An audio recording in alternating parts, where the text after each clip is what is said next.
Welcome to my channel VSP classes. कैसे हैं आप लोग दोस्तों। आज हम लोग का एक नया टॉपिक स्टार्ट होगा जिसका नाम है वाक्य। क्या नाम है? वाक्य यानी सेंटेंस। सेंटेंस किसे कहते हैं? देखिए इसका परिभाषा देखिए, दो या दो से अधिक सार्थक शब्दों के समूह। कैसे शब्द? सार्थक शब्द होने चाहिए। दो या दो से अधिक सार्थक शब्दों के समूह को हम वाक्य कहते हैं। कहने का मतलब, मैं कोई वाक्य बोलूँ, मैं जा रहा हूँ, जैसे मैं यहाँ पे लिख दिया मैं जा रहा हूँ। देखिए यहाँ पे सार्थक शब्द आए हैं, मैं जा रहा हूँ। अगर इसी को मैं लिख देता हूँ, जा, मैं, भले ही शब्द हैं लेकिन सार्थक रूप में नहीं ना है, इसलिए ये वाक्य नहीं होगा। सार्थक शब्दों में होना ही क्या होता है? वाक्य होता है। ठीक है, समझ गए होंगे आप लोग। देखिए नेक्स्ट यहाँ पे बताया, रचना के आधार पर वाक्य के 3 भेद होते हैं। कितने होते हैं? रचना के आधार पर वाक्य के 3 भेद। कौन कौन से? सरल वाक्य, संयुक्त वाक्य, मिश्रित वाक्य या मिश्र वाक्य। दोनों में से आप कोई बोल सकते हो। ठीक है, इसको आप लिख लो अच्छे से, पॉज करके लिख सकते हो आप लोग। नेक्स्ट हम लोग देखेंगे। देखिए अर्थ के आधार पर वाक्य के 8 भेद होते हैं। रचना के आधार पर 3 और अर्थ के आधार पर 8 भेद होते हैं। इसको आप लिख लो, विधानवाचक, निषेधवाचक, आज्ञावाचक, इच्छावाचक, संकेतवाचक, संदेहवाचक, विस्मयादिबोधक। ठीक है, प्रश्नवाचक। ये क्या है? अर्थ के आधार पे। ठीक है, एक एक करके हम अच्छे से पढ़ेंगे। अभी हम रचना के आधार पे जो 3 भेद थे उसको हम अच्छे से पढ़ेंगे। ठीक है, इसको भी आप नोट करके रख लो। देखिए मैंने बताया ना, रचना के आधार पे 3 होते हैं। उसका पहला क्या है? सरल वाक्य। सरल वाक्य से आप क्या समझते हैं? सरल मतलब सिंपल, साधारण कह सकते हो। ऐसा वाक्य जिसमें एक ही क्या हो? उद्देश्य हो, तथा एक ही समापिका। समापिका माने एक ही क्रिया हो, तथा जिसमें एक ही क्या होता है? विधेय होता है। उन्हें हम सरल वाक्य कहते हैं। विधेय का मतलब क्या होता है? जिसमें कर्ता केवल, जैसे कर्ता उसमें जो भी कार्य करे ना, कर्ता जो कुछ भी कार्य करता है वाक्य में, वो विधेय कहलाता है।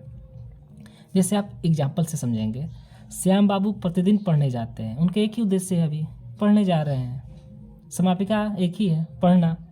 ठीक है, एक ही क्रिया है, पढ़ना। और विधेय क्या है?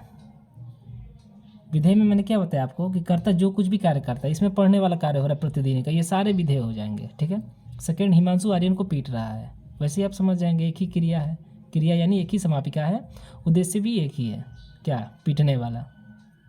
ठीक है, नेक्स्ट हम लोग देखेंगे। देखिए पहला हो गया ना रचना के आधार पे सरल वाक्य। दूसरा है संयुक्त वाक्य। नाम से ही पता चलता होगा, संयुक्त।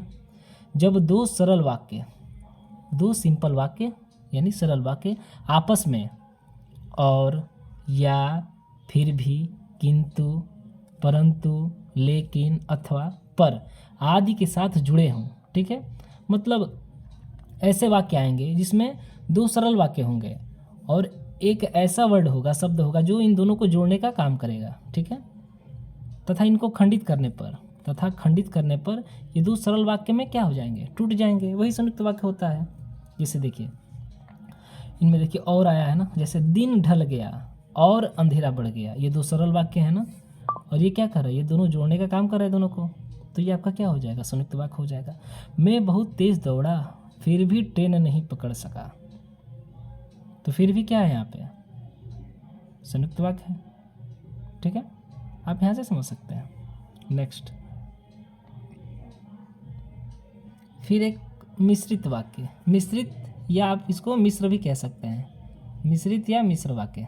ठीक, देखिए ऐसा वाक्य जिनमें सरल वाक्य के साथ कोई दूसरा उपवाक्य भी हो, या ऐसा वाक्य जिनमें एक प्रधान वाक्य तथा एक आश्रित वाक्य होता है। कहने का मतलब, एक वाक्य तो मेन होगा और एक वाक्य उस पर आश्रित होगा, यानी डिपेंड होगा उस पर। जैसे हम उदाहरण से समझ सकते हैं, और आप इसको समझ लें कि इसमें की, जो, क्योंकि, जितना, उतना, जैसा, वैसा, जब, तब, जहाँ, वहाँ, जिधर, उधर, यद्यपि आदि लगा रहता है। ठीक है, इसको आप अच्छे से लिख लीजिएगा। देखिए उदाहरण से हम समझेंगे। वह चाहती थी कि तुम यहाँ पर आओ। देखिए कि आ गया ना, वह चाहती थी, ये क्या है? मेन वर्ड है, अरे मेन वाक्य है। और एक आश्रित है ना कि तुम यहाँ पर आओ। तो ये मुख्य हो गया और ये आश्रित वाक्य हो गया, और बीच में की आया है। मुझे तुम पर विश्वास है कि तुम परीक्षा में पास हो जाओगे। देखो की आ रहा है ना बीच में, तो ऐसे वर्ड आ जाते हैं तो क्या हो जाता है, मिश्रित वाक्य होते हैं। एक आश्रित होता है, ठीक है। कल जो तुम्हारे घर पर आया था, कल जो तुम्हारे घर पे आया था वो उसका भाई है। देखिए जो क्या कर रहा है, जो आया है ना, तो मैंने बताया था कि जो, कि, यदि, ये सब आए तो मिश्रित वाक्य होते हैं। मैंने कल बाजार में उस लड़की को देखा जिसने जिसने हरे रंग के बेड को लटकाया हुआ था। जिसने आ रहा है ना बीच में, तो ऐसे आप समझ सकते हो, ठीक है। उम्मीद करता हूँ कि आप समझ गए होंगे। अभी रचना के आधार पे हमने 3 भेद अच्छे से पढ़ लिया। अब अर्थ के आधार पे अर्थ के आधार पे 8 भेद होते हैं, उसको हम अच्छे से पढ़ेंगे, ठीक है। फिर मिलते हैं आपको अगली वीडियो में। धन्यवाद।